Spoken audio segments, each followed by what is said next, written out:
Hello everyone, this is the second part of my literary appreciation class talking about the intrinsic elements in prose, the telltale heart.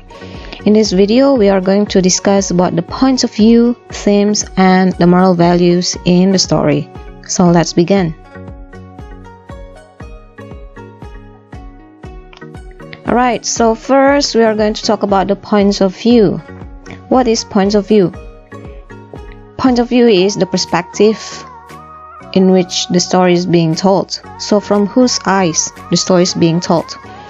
The question that you can ask regarding the point of view is like, what pronoun is majorly used from the beginning until the end from the narrator's perspective? And then you can ask like, why is this kind of point of view used? Or what is the significance of using this point of view? Okay, how to do the analysis? There are several things. The first one, you have to check on how the author refers the main character. Does the author refer the main characters as the first person, the second person, or the third person? Okay, the next one is you have to check on the pronoun used throughout the story. The pronoun, if it is the first person, then the pronoun will be using I, my, or if it is plural, using we, our. If it is second person, using you. And then if it is the third person, of course, using his or her or their. Okay, and then lastly, after you have already pointing out what kind of point of view used in the story, you have to find the reason of using that kind of point of view. Now let's check on Edgar Allan Poe's Telltale Heart. In this story, the authors, Edgar Allan Poe, consistently use the same pronouns, I. Okay, we can see from the very first paragraph, there are several times of using the pronoun I, and even using the second pronoun you to indicate that the story is being told by using the first person. And it's constantly used until the last paragraph, in paragraph 18.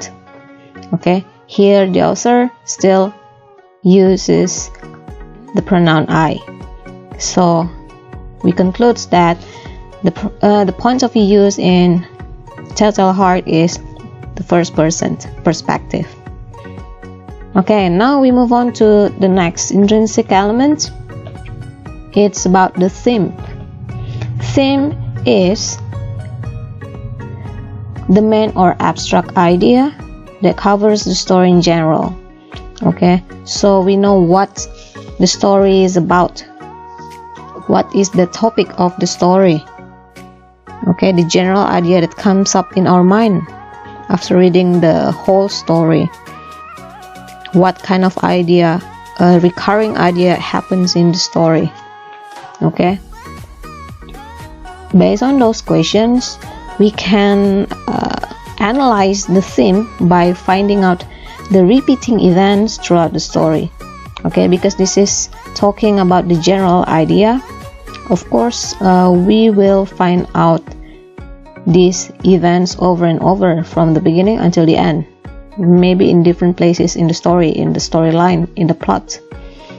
And then we need to observe the main character's attitude toward the main conflict, because it might suggest the theme used in the story.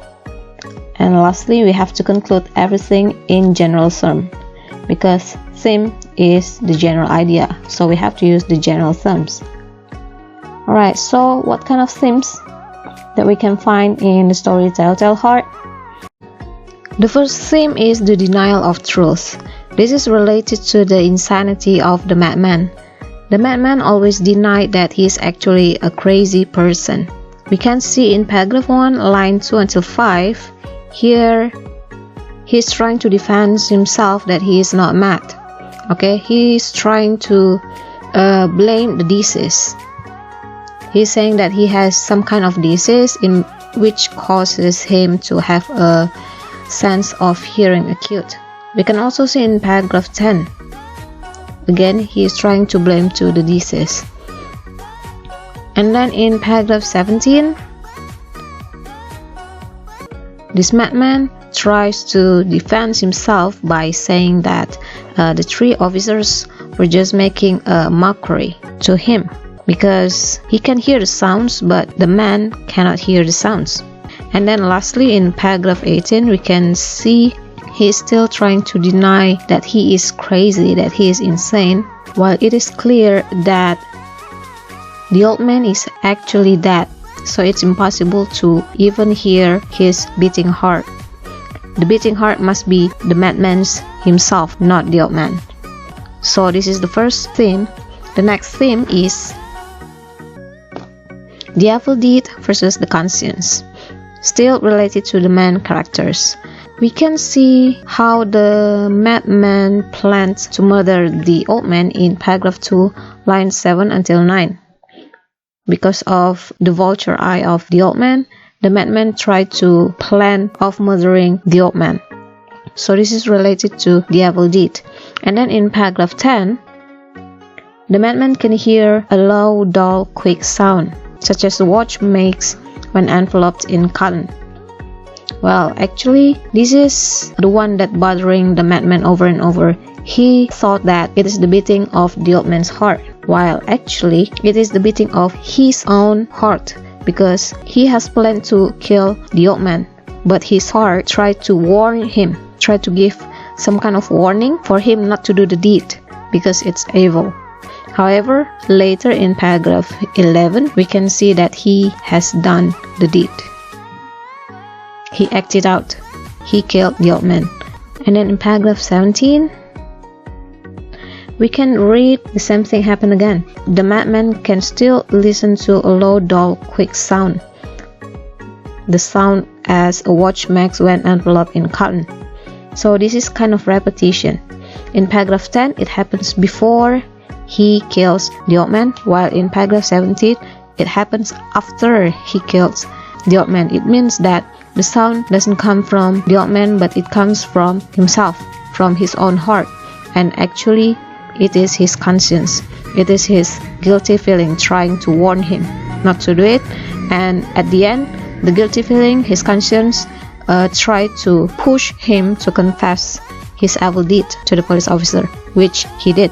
Okay, now we move on to the next intrinsic element. Moral values. This is the last intrinsic element.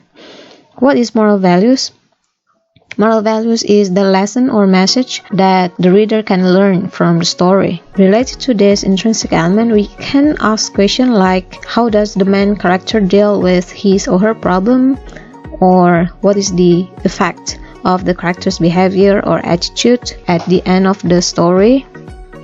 So what we can do to conduct the analysis on moral values is we have to observe what the main characters do or say in the story, and then we also need to observe, we have to get through on how the main characters deal with the conflict. What kind of effect or impact does the main characters do to give to the other characters in the story? And lastly, we have to find out what happens at the end. I will only point out one value in the telltale heart, which is obviously seen in the man's characters, in what happened to the main characters. Okay, the value is that the guilty conscience will never leave you at peace. How can I conclude this kind of value? We can see the examples starting from paragraph 16, so it will cover the last 3 paragraphs. So here we can see that before killing the old man, the madman can hear the sound of beating hearts of the old man. But after killing the old man, the sound returns and it keeps bothering the madman even worse. It means that it's not actually the old man's beating heart, but the madman's own beating heart, because only he could hear the sound, not even the 3 police officers. Okay, here they heard, they suspected, they knew they were making mockery of horror. This I thought and this I think. So only the madman who still can hear this sound. So up to the end, the madman still listens to the sound until he cannot hold it anymore, and at last the madman finally confessed that he did the evil deed, that he did the crime. He killed the old man. Alright, so that's all about the intrinsic elements in Sir Edgar Allan Poe's The Telltale Heart story. In the first part of the video, we have already discussed about the setting and the symbols, and in this video we have discussed about the points of view, themes, and moral values. Hopefully it helps. Thank you.